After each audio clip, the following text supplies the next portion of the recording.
How's it going, guys? Welcome back to another video. So this is going to be a quick video on a gaming keyboard. So Reka Z, I believe that's an I because that's what it says on Amazon. Backlit gaming keyboard. Now this is a semi-mechanical keyboard and it costs about £20.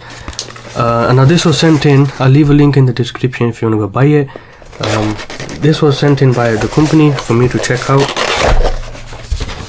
and I've been using this for the past 2 weeks or something. I'm gonna review it in this video. I'm not feeling well, so that's just something of the fact. So the only thing I want to talk about is the semi-mechanical thing that's going on, because other than that everything is perfectly fine. It's actually RGB as well. I'll go ahead and turn the lights off and I'll show you what that looks like just now, because this is a pretty standard UK layout. I'm just gonna, and the caps lock doesn't have a LED over here, it's actually on the top corner right there that says C.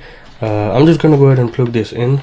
So as you can see, it has RGB lighting.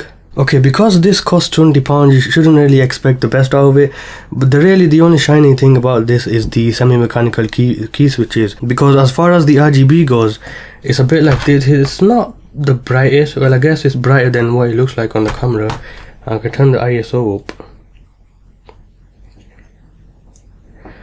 but you're not going to be able to see what it actually looks like unless you're in actually real life. But this doesn't have RGB. It just has three lighting zones: green, red, and then blue, and they kind of blend in between each other to make the other colors, so that's why it's kind of dim.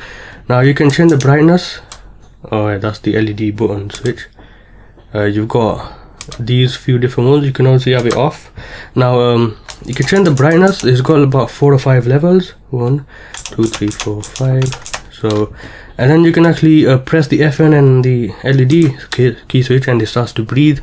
And you can change the speed by holding down this, and I believe this. It'll make it faster or slower. That's the only LED bit that's going on, and you can press that to go back to the normal LED backlighting stuff. Now let's go ahead and turn on the lights back on. Now I want to show you the key switches that it's got. So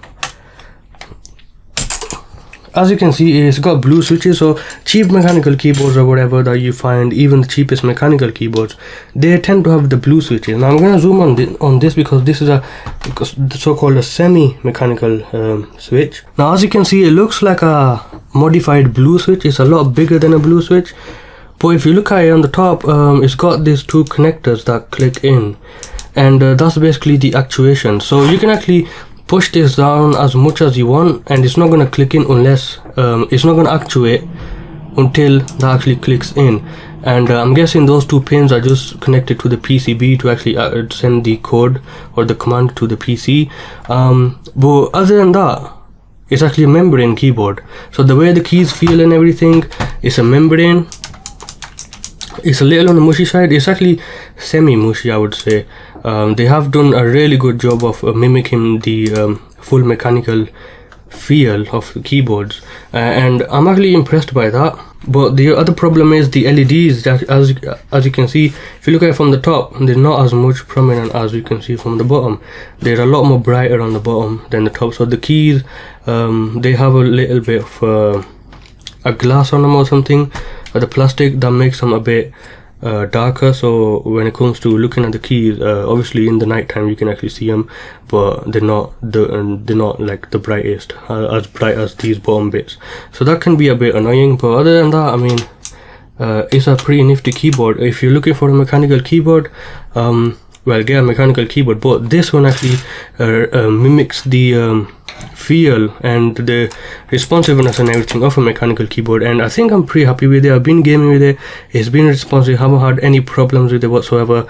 Honestly, I think I might as well just get a proper full-size keyboard, because I've been using the small ones and not having to use the shortcuts or whatever to get into the other switches, I mean the keys. It's actually really nice, especially the arrow keys and the escape key and everything. So I'll go ahead and get some other keyboards. There's actually a few lying around that companies have sent, and I'm going to review those.